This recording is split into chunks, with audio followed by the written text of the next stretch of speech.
Jumping over the parks, they don't have any surprise resolutions on it. Or missing Good evening. I'm the co-chair, so therefore I'll very quickly, the New York Road Runners who were invited tonight were probably gone. Gave a short, sweet, two-point presentation that every Thursday they're at Dunway Park. It's all about moving. Whether you run or you walk, they just wanted to advertise that they're continuing, come rain or come shine, and even in the snow. So if you want any more information, openrun.myrr.org. That was the main point of that meeting. The old business was that the fireworks celebration will take place in the community. Yeah. I don't think the parks, okay. Christopher Acosta is from the Parks Department, and so was Miss, I should be able to say this, is Gorski. Who were there from Parks, and they assured us that the fireworks celebration will go on. Renovation continued on the Pavilion and Nature Center. It's on track. Maintenance crews are working on cleaning and repairing the fields. The Fano will have its next Family Skate Day on May 18th. The skates are being rented for the skates. Being funded, I believe, by Councilman Joe Nye, correct, Bob? Yes. Okay. Committee would like to follow up with Senator Biaggi's office and other local elected concerning funding for concerts in the parks and movie nights. The committee would like to request that the DOT property at City Island Bridge be transferred to parks.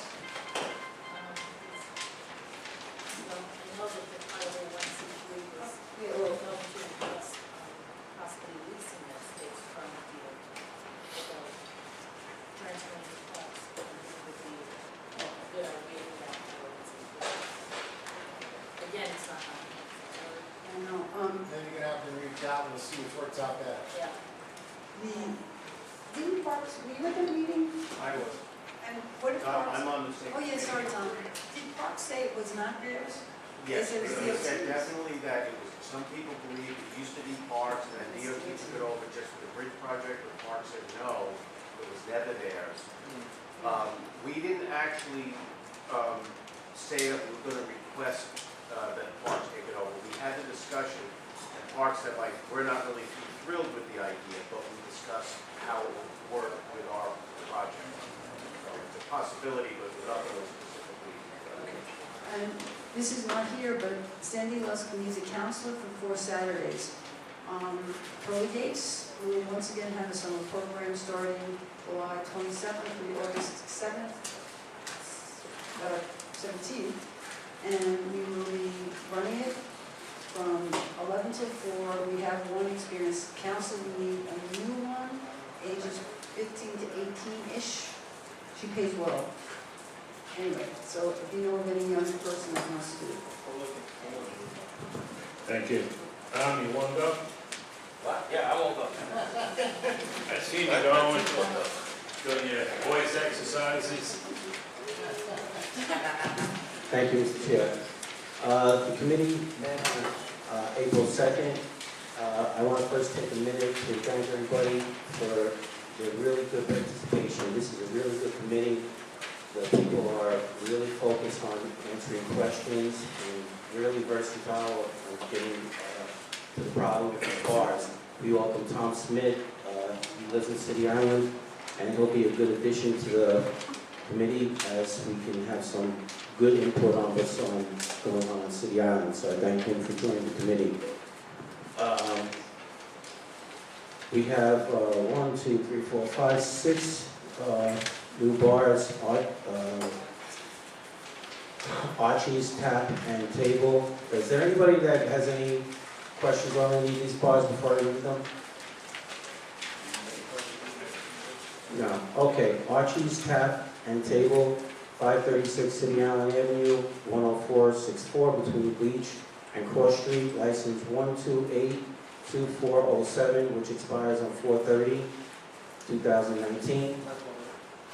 Little typo there. Bridges, 41 East Tremont Avenue, 10465 between Miles and 1 Avenue, license 1188949, which expires on 7/31/2019. Italia Cafe, 3009 Middletown Road, 10461 between Crosby and Hobart Avenue, license 1285889, which expires on 5/31/2018. Fellas, 522 Sederland Avenue, 10464 between 4th Street and Beach Street, license 1004040, which expires on 5/31/19. Casa Restaurant, 3607 East Tremont Avenue, 10465, a little bit of a typo there, between Sullivan Place and Scott Place, license 1285582, which is expired on 5/31/19. Can we get a motion to accept? I have a question. On the question? Two things. Did you speak to the Griffiths? Bob, has there been any complaints with CASA ever since that massive incident? Not that I've heard, and I know they report to both Matt and Tom, before we have these meetings all the time. You guys got some watch operations, they turned negative, which is inquit. Yeah, we went over all those things. If you look at the minutes, you'll see that the only situation that we had was with bridges. And the committee really gave to them for, what we expected. I also followed up with them, and they did have signed up with ATAP's training. They signed with about 12 people. So we've been in touch with them. Pat called them, asked them how many people they had. They said they had 12 people signing up. They were supposed to be here tonight to explain how many people they had, but the manager probably got tied up with the business. But the committee was satisfied with, the outcome and his explanations, and we told him, if you look at the minutes, we stressed over-serving and not over-serving and not letting people into the bar. That might be a little tipsy right from the beginning. So he agreed that he's going to tighten his belt up with that. Other than that, we have no problem with bridges. Other than that, I don't want to discourage bars not calling the 45th, because that's what we want them to do. And we don't want to hold that against them. But in turn, I also told him to tighten up his belt as far as over-serving and letting people in that might be a little turning away the door and don't let them in the place. So the committee was satisfied with everything. It was a unanimous decision. And like I said, any other questions? Can I get a motion to accept? Can I get a second? All in favor? Any opposed? Any abstention? One opposed. Marjorie? Any abstentions? You're closing on all of them. I know, we didn't Okay. take the other ones out, so it was, it'd be too long to take the other ones out, so. No, so. Okay, then we went on to method of change of operations, Havana Room. They came before us last month, and they weren't going to do the outside hours, but they also changed it over to, they're going to be renting the place out. So they came to us to change their hours from Sunday through Thursday, 11 a.m. to 12 p.m. They're going to do it from Sunday to Thursday. They're going to raise that to 2 a.m. Friday and Saturday it's 4 a.m.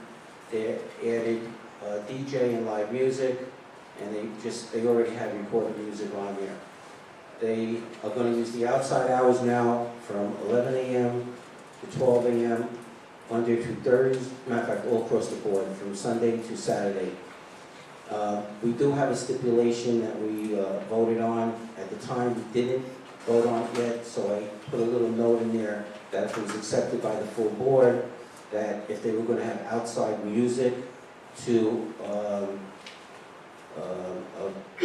conform to the vote on today's vote, if we pass that at the full board. It passed in committee, so I just wanted to make sure I made them aware of it, that if it did pass in the full board, that I would want them to add that into their change in method of operations. Just clarification on that, when you say outdoor music, what are we talking about, in the alleyway itself? It's a backyard, it's a little outside area. So it's not supposed to be outside music. But this is patio, it's not the outside, it's not It's not in the street, the sidewalk, the patio in the back. yeah, it's Is a there patio. residential back there? Not in back, There's two. not in back, on the side of it, here. Right, so, I mean, I can't, you know, see how, if you're not allowed music outside an establishment, unless you can have that in there. Well, this becomes like Vistamar, it's the backyard, it's not, Yeah, give me information for music outside, but it's residential within it. How you doing that? Not that close to another resident, huh? I didn't think there was any music out there. well,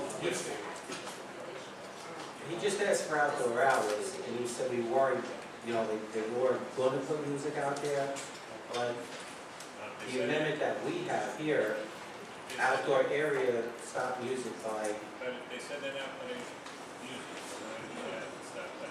Say no music. For clarification, the proposal that Thomas had at the last meeting was that we would amend all of the stipulations to make a suggestion that anyone who had outdoor seating that played like recorded music would stop at a certain time.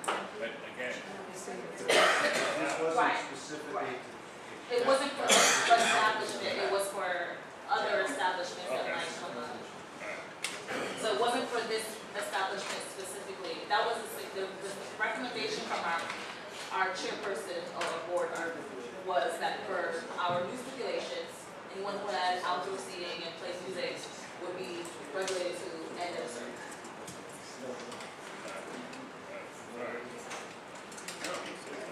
What he was saying was that if you pass the resolution to change the stipulations, that it would almost be retroactive so that, who these people are, rather than ending at 12 a.m. for music, would have to end at 11 p.m. Was it 10? 11 p.m. on Saturdays or something. 10 a.m. and then on Thursday, Friday, Saturday, 11. again, if there's no music outdoors, why would you have? When you say that if you have, like, what's that one on the corner of City Island that has the outdoor seating? This one. And they play music out on that patio, you're saying they're not supposed to do that? That's far enough back. Well, they would fit into the criteria for this stipulation. They're not in the front, Pete, they're in the back. You're not listening. Is there residents back there? Yes. Who said yes? So how are you doing this? Again, I'll clarify it again. You can't have music where it's gonna affect the residents in the area. City Island is set way back. Right. That's a different But story. this is not for this establishment, this is for any establishment that needs a cutoff time. Right, So but- people who complaining about this one, regardless of the fact that I they have understand, but housing. he brought this part of the stipulation into this discussion. He did, not us. No, he did, because we felt that, you know, this establishment did play music in the back. There is 2 tenants that are back there, but as far as I know, if, I'll look it up, is you have a back, yeah, yeah, he said he wasn't gonna So play. then leave it as no music back there, and then we'll go on to the next one. Okay.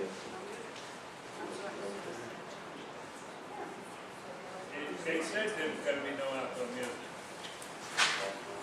His change was just for the hours.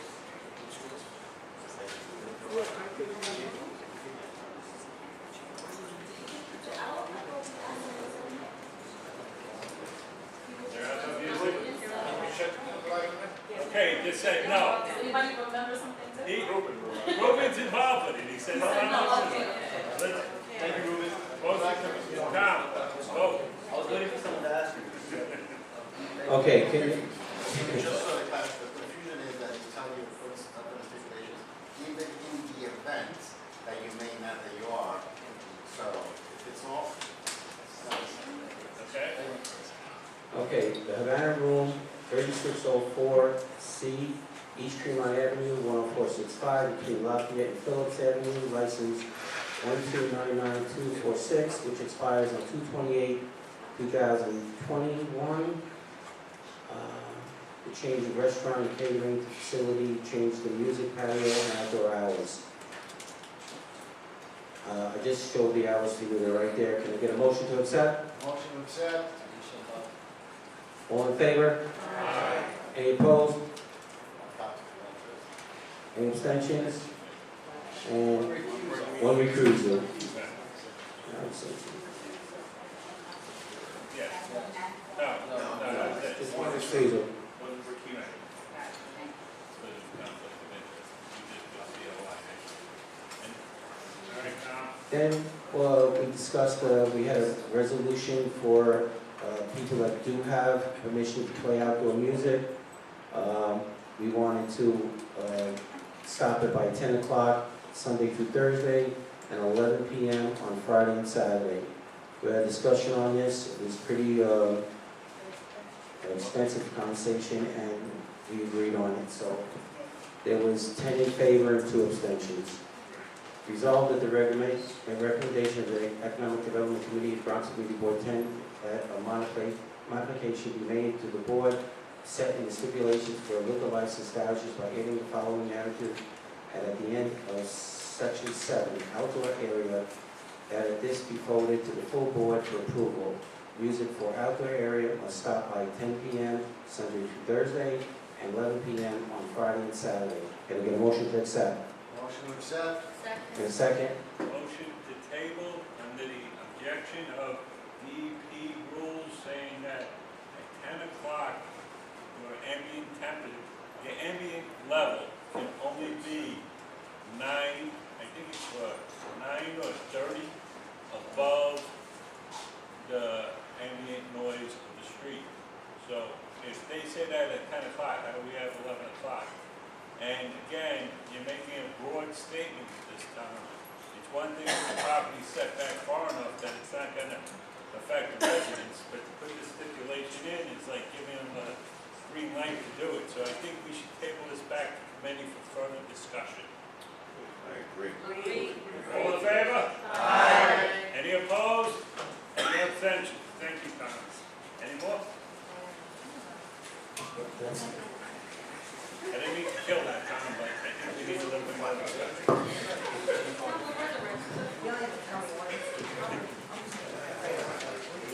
Joe, you ready?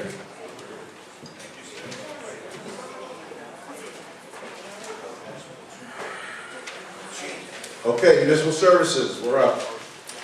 So we began the meeting with a number of street activity permits. They're on page 10. We approved them all. The events are Smart Local Union number 28 Block Party, June 15th, at Hudson River Parkway between Zulette and East Tremont. Glebe Avenue Block Party, August 10th. That's at Glebe Avenue between Westchester and Lyon Avenue.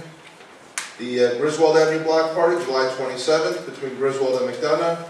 And then the fourth item we had was the Throgs Neck Little League Summer Festival, which we had previously approved, but there's a date change now from I think we had a week earlier, now it's 5/23 to 5/26. So any questions on those 4 events? All in favor on the resolution? Aye. Motion to accept? Motion. Second. All in favor? Any opposed? Any recusals? One recusal, Bob Glebe Peter. Avenue? Is that why event? And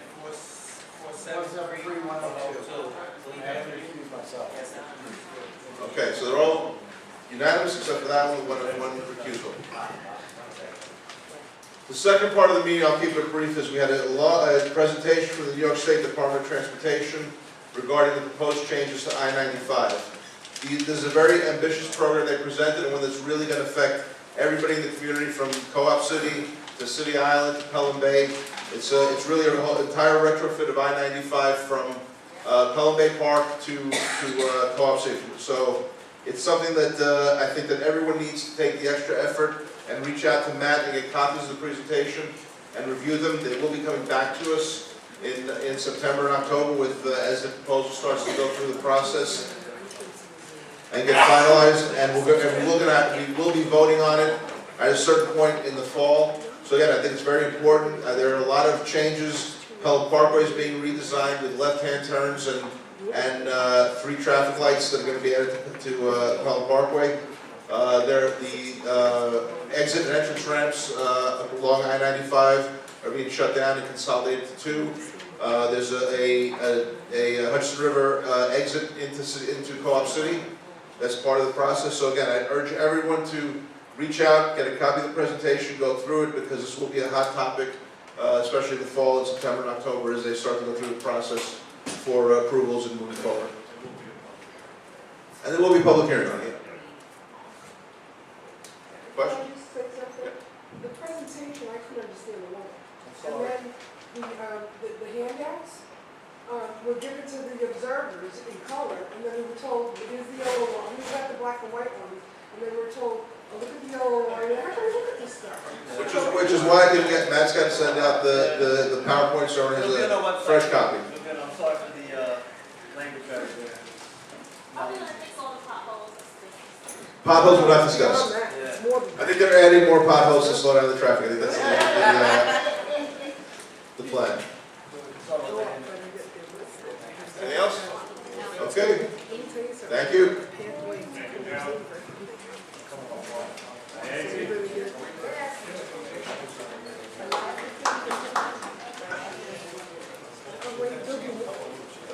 You're gonna be able to exit from the main door and get ready to have section door. Good evening, everyone. Health and Human Services minutes, we met on March 26th. Our first speaker was Vernon Herbert from the New York City Department of Health and Mental Hygiene. He made a very lengthy presentation on the West Nile virus. So the first paragraph, I kind of condensed it into a synopsis of what he said, but it's very important, read it.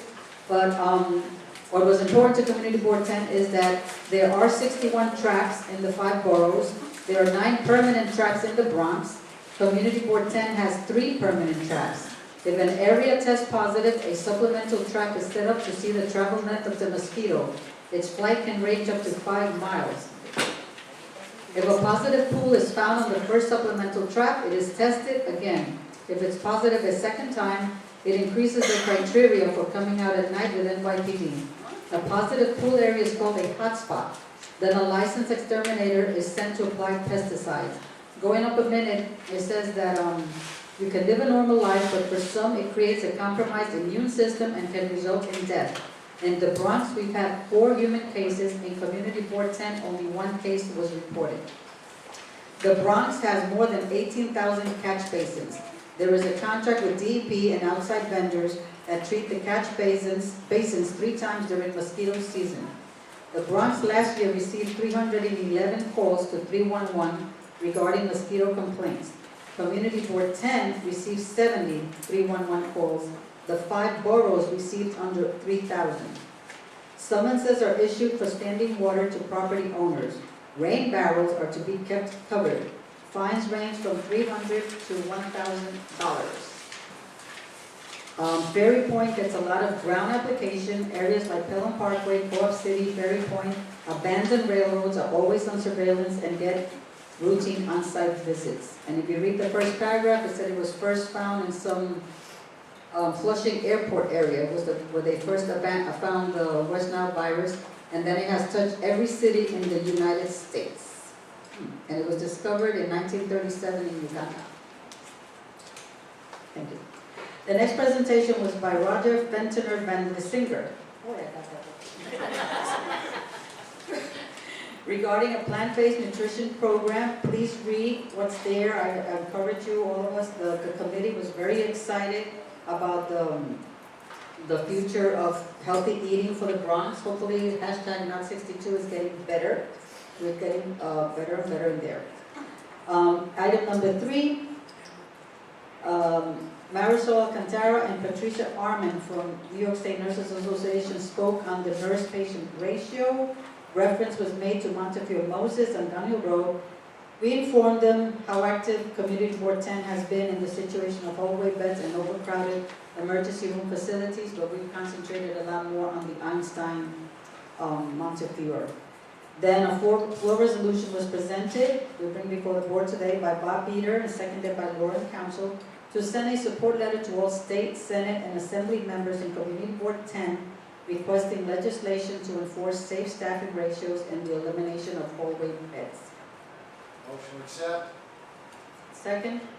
Question? Oh, Didn't the Nurses Association just reach a huge settlement with the hospitals on ratios? they, not a huge settlement, it's a tentative settlement. Matthew sent me the link. It's a tentative settlement that hasn't been voted on completely. But that would resolve the ratio issue. No. No, Because there's no legislation on it. So they can make an agreement and still not abide by it. If there's legislation and we enforce it, then they'll have to abide by it. So that's why we're looking for legislative changes. Tom, do you agree with that?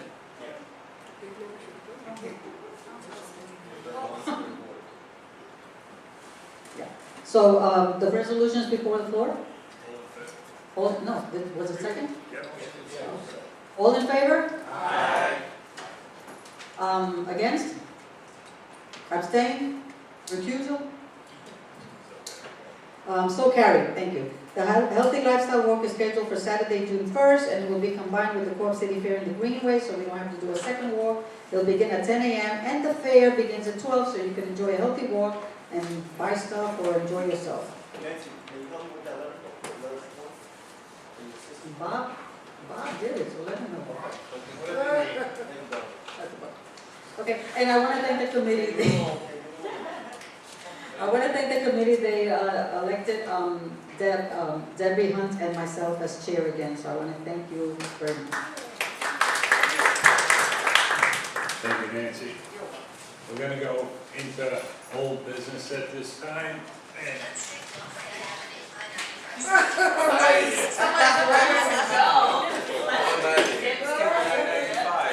go ahead, Bob. Just very quickly, on all business, we seem to have a problem with communications, and a lot of people just aren't reading their emails. I know we get a ton of emails. Matthew has instituted a new policy. He's marking emails important, and we really need to read them. So for those of you who weren't aware that this is a new policy, please read those emails that are marked important, at the very least. Thank you. No. Sometimes, yes. No. Well, Don't email me back, actually. see, I'm just saying.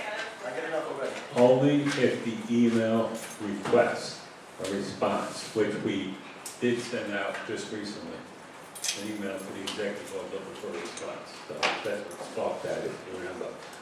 Other stuff on old business. One thing I wanted to bring up in executive board, but I'm going to bring up now. I had a discussion with Bob about this.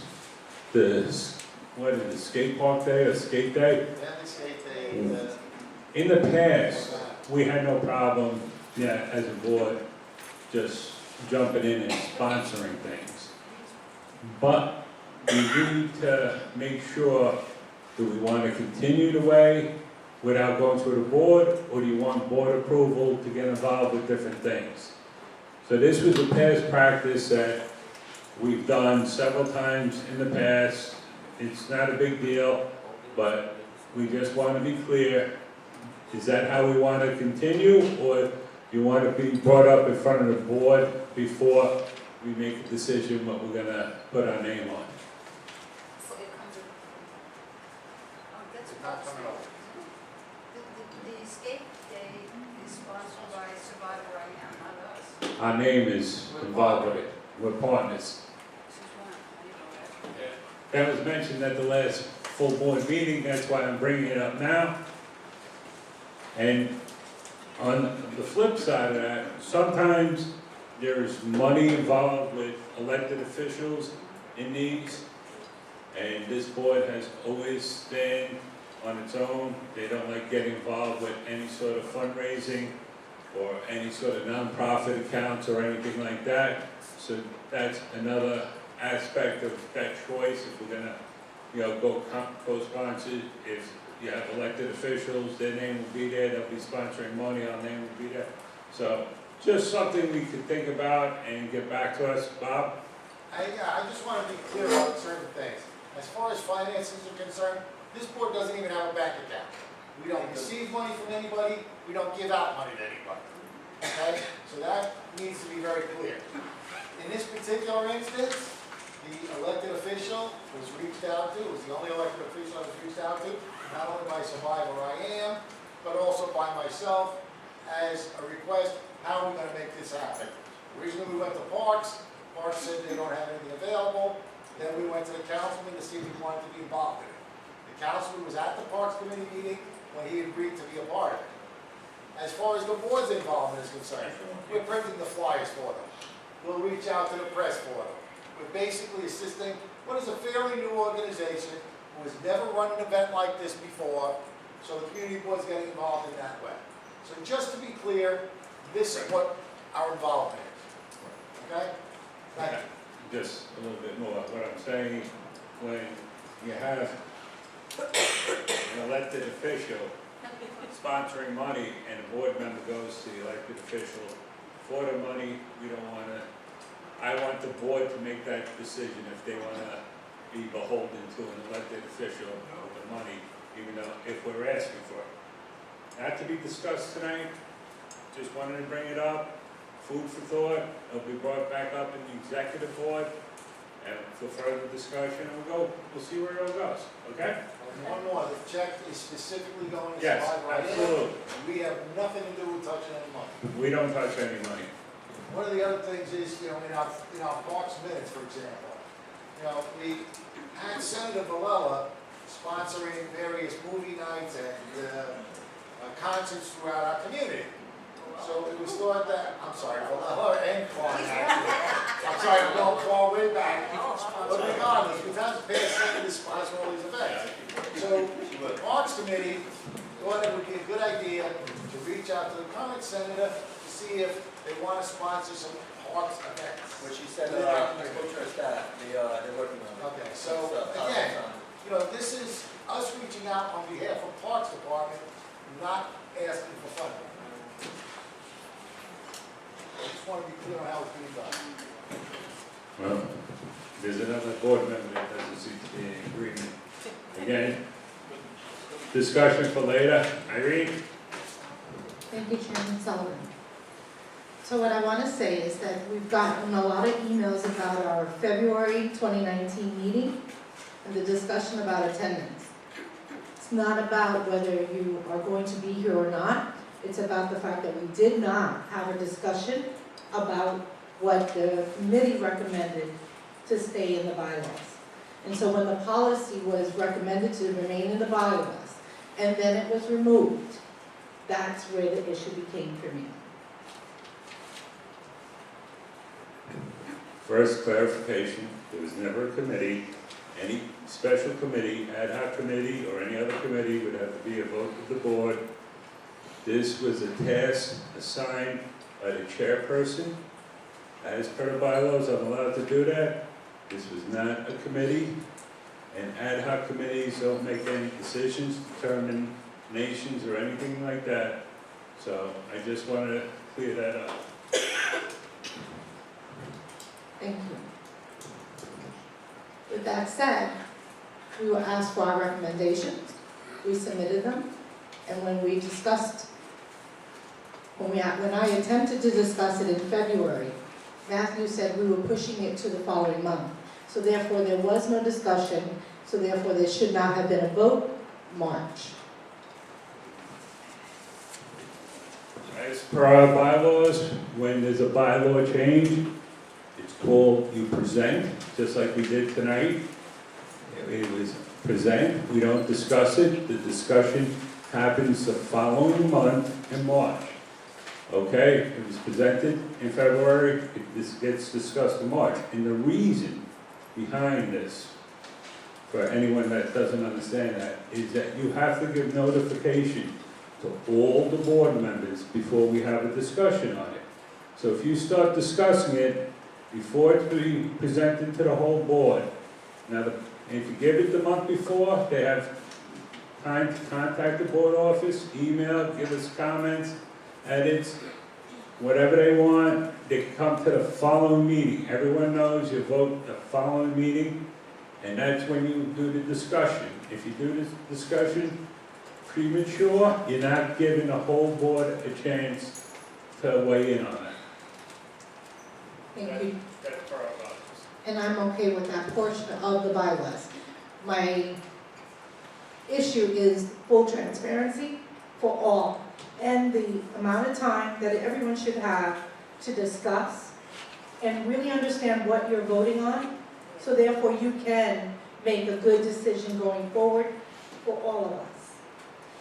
That is my issue.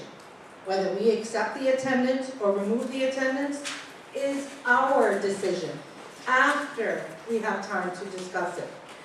It's not that we have to have attendance or we should remove it. We should discuss it, understand what we're voting on, and then vote. And that did not happen.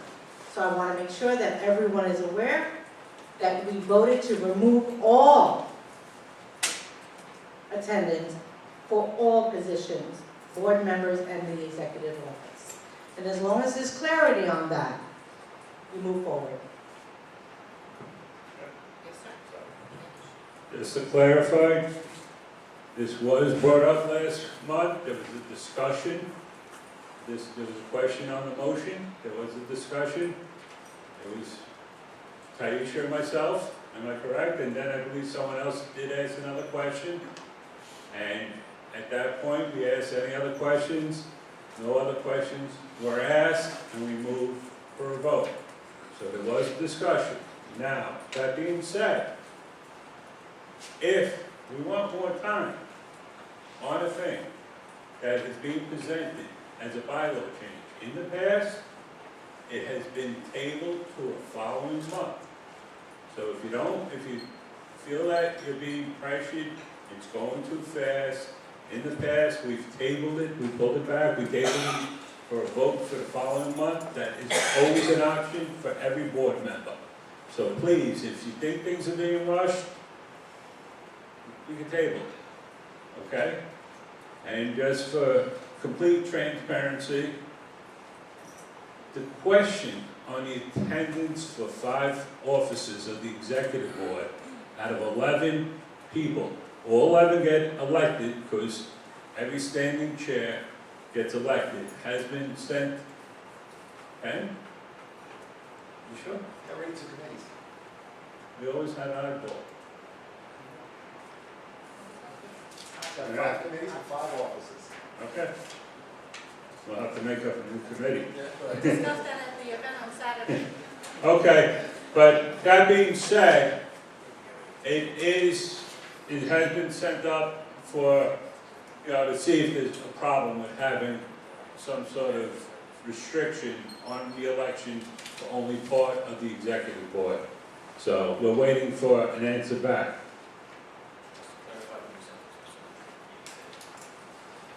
Sorry, Borough President's office who sent it to General Counsel?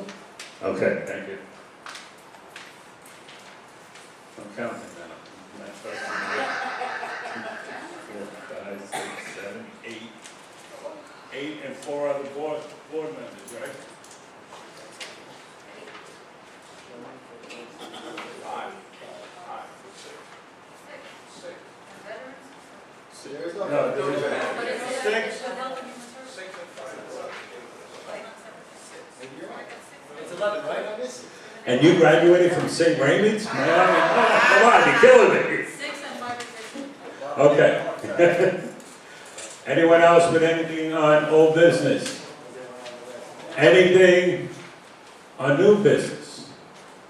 Motion to adjourn? The only reason we had executive session on there was in case we wanted to go into further discussion about, the co-sponsorship and stuff like that, but we'll bring that back to the executive board. So at this point, if no one has any questions. What's that? What qualifies for Like- this? If you had anything you wanted to speak about, that you wanted the board to address, you can bring it now, and then we usually table it back to a committee. So something could come up during the meeting that is in your interest.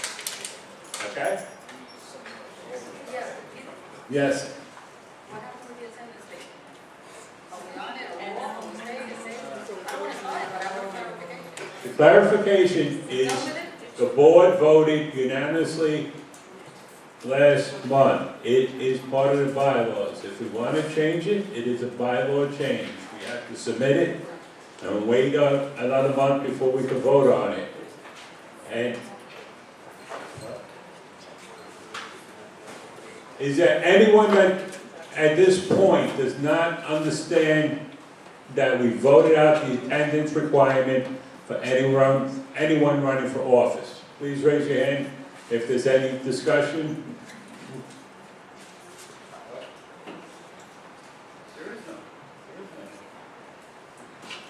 According, what it was, the requirement was, what was it, 6 for It the, was 2/3 for some kind of committee and 50% of another. It was totally arbitrary. It wasn't consistent. Look, it, I love you guys so much. Share the love, baby. This is what I want you to do to make a nice little compromise. You know how we draft that nice handy dandy attendance list for each year's nomination? Tell everybody what everybody's attendance is. They can consider it when they vote. But it is not going to cut anybody off the eligibility list. Taisha, not to cut you off, That's it. Taisha, That's it. Taisha, not to cut you off. We talked I about, know. no, let me finish. We talked about it last month, and I said the reason, one of the bigger reasons was we were doing a lot of work with the staff on this, on everyone's attendance. We will gladly do the attendance for the candidates if someone requests it in writing for it to be sent out. That's no problem. And that's always been the case, it's been the case in the past, it'll be the case in the future. I'd like to make a Just so request. people can consider. In writing.